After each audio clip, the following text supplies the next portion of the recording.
Alors, nous allons parler dans ce tutoriel des groupes. Donc nous avons vu dans un précédent tutoriel les pages. Donc les pages, dans l'idée, c'est plus de partager quelque chose avec le public.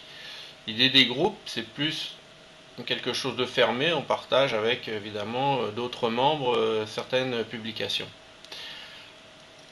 Sur votre page d'accueil, vous pouvez aussi gérer vos groupes ici sur la partie gauche. Donc on avait vu page aussi et là on a donc groupe. Donc en accédant ici au groupe, je peux évidemment gérer les groupes que j'ai déjà créés, mais je peux aussi créer un nouveau groupe en cliquant ici.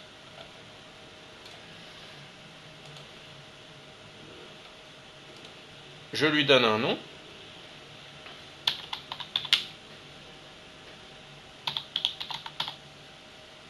Voilà, par exemple club de danse, peu importe. Je peux ajouter des membres dès maintenant parmi mes amis. Hop. Bon, je dois pouvoir aussi le faire plus tard. Et surtout, le niveau de confidentialité que je peux modifier évidemment plus tard. C'est-à-dire, on peut quand même rendre un groupe ouvert. C'est-à-dire, n'importe qui va pouvoir voir le groupe, ses membres, ainsi que ce qui est publié dessus. Mais on peut restreindre, par exemple, confidentialité fermée. Donc comme ça, le public peut voir le groupe et les membres du groupe, mais ne peut pas voir les publications. Par contre, un groupe secret ne sera pas visible du public. Seuls les membres pourront voir le groupe et les publications. Alors, prenons par exemple un groupe ouvert et je fais créer.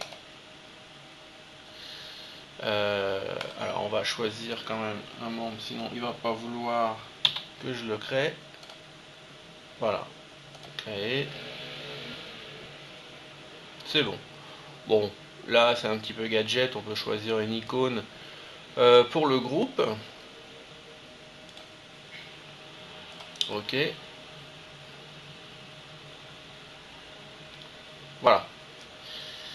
Donc, après, pour accéder donc à mon groupe, il suffit que je clique dessus. Donc, comme on l'a vu ici, par exemple, à partir de directement de la page d'accueil ou en rentrant dedans, je peux aussi, dans ce cas-là, cliquer dessus pour pouvoir l'éditer. À noter qu'on voit les niveaux de confidentialité des groupes ici. La petite terre par exemple où ils sont confidentialité publique ou la confidentialité fermée. Voilà. Alors, éditons par exemple celui-ci. Donc, à quoi ressemble un groupe? Vous retrouvez évidemment un journal dans lequel vous pouvez publier.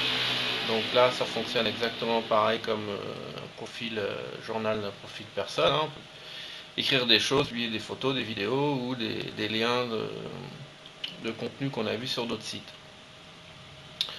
La seule petite différence est peut-être la possibilité d'ajouter des fichiers, on va le revoir aussi tout à l'heure. Donc plus dans un esprit professionnel, le groupe on peut aussi partager des fichiers. Toc toc toc. Donc une rubrique à propos aussi.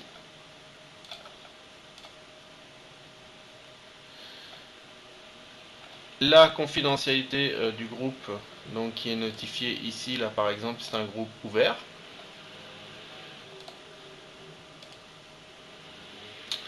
Je peux ajouter une description. Alors ça, on verra qu'on peut le faire aussi à partir des paramètres.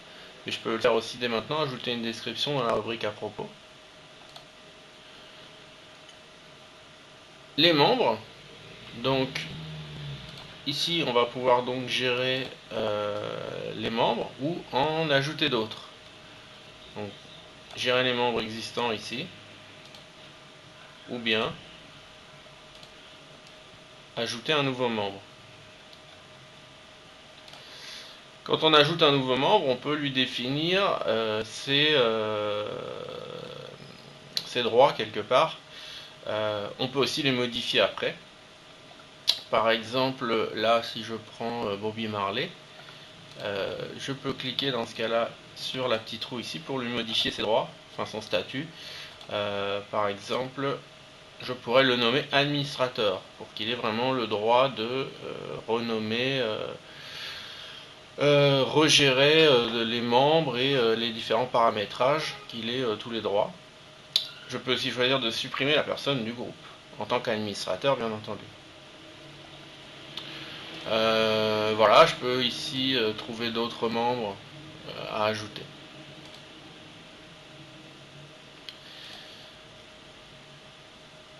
Alors voilà, je peux aussi envoyer un message à tous les membres. Donc ensuite, la rubrique événements dans le groupe. Donc là évidemment je peux aussi créer un événement. Donc là on va pas le refaire, c'est quasiment la même chose que quand on a vu dans un précédent tutoriel comment créer un événement à partir du profil personne. On crée un événement au niveau du groupe. Une rubrique aussi photo vidéo où je peux télécharger des vidéos et des photos, donc un peu le même principe que dans un profil personne ou page, donc on va pas s'attarder là-dessus. Ensuite, ça c'est nouveau, donc dans le groupe vous avez une rubrique fichier où vous pouvez alors créer un document. Il n'y a franchement pas grand chose au niveau de la mise en forme à part gras italique souligné et puis ces numérotations. En gros c'est tout ce qu'il y a.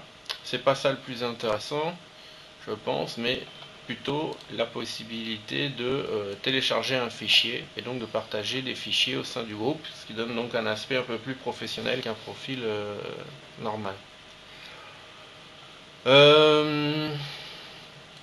Voilà, donc les paramétrages du groupe sont accessibles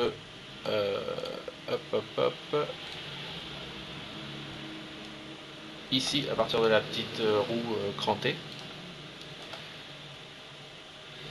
Donc je peux envoyer un message au groupe, créer un événement, donc on retrouve des fonctions qu'on a déjà vues tout à l'heure. Et là, la possibilité de modifier les paramètres du groupe. Alors on va essayer de voir ça un petit peu plus en détail. Donc possibilité de modifier le nom du groupe et de modifier la confidentialité du groupe. Donc ça c'est bien, c'est pas quelque chose du coup de définitif. Ça peut se modifier par la suite. Alors, approbation d'adhésion, donc comme je vous ai expliqué, on peut autoriser un membre à ajouter ou approuver d'autres membres, ou alors le laisser modérer par l'administrateur. Ça veut dire qu'un membre peut du coup proposer un autre membre, mais ça va être l'administrateur qui va devoir l'approuver.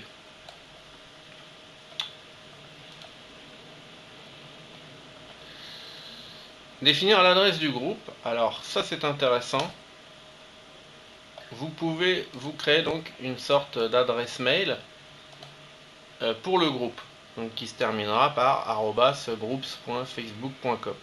Et du coup, quand vous envoyez un message même à partir de votre boîte email à cette adresse mail là, et bien c'est envoyé directement à tous les membres du groupe. Donc ça c'est intéressant, donc c'est évidemment une chose qu'on ne retrouve pas dans les pages. Alors,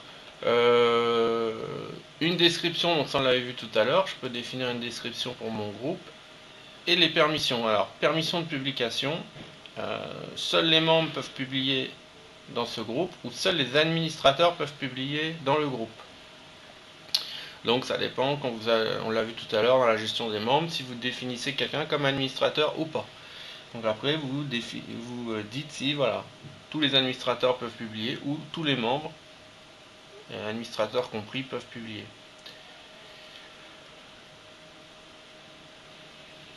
Après vous pouvez définir de modérer à chaque fois les publications. Toutes les publications de groupe doivent être approuvées par un administrateur. Voilà, donc possibilité de faire une sorte de modération encore supplémentaire ici. Et puis le bouton enregistrer, donc quand vous modifiez les paramètres. Voilà, donc vous voyez la gestion d'un groupe n'est pas très compliquée. Donc ça peut permettre, en faisant un groupe fermé ou secret, de partager des choses au sein d'une association ou d'une communauté ou autre, sans forcément que tout soit public. Donc c'est un petit peu la différence, on va dire, par rapport à une page. Voilà, donc je vous dis à bientôt pour un prochain tutoriel.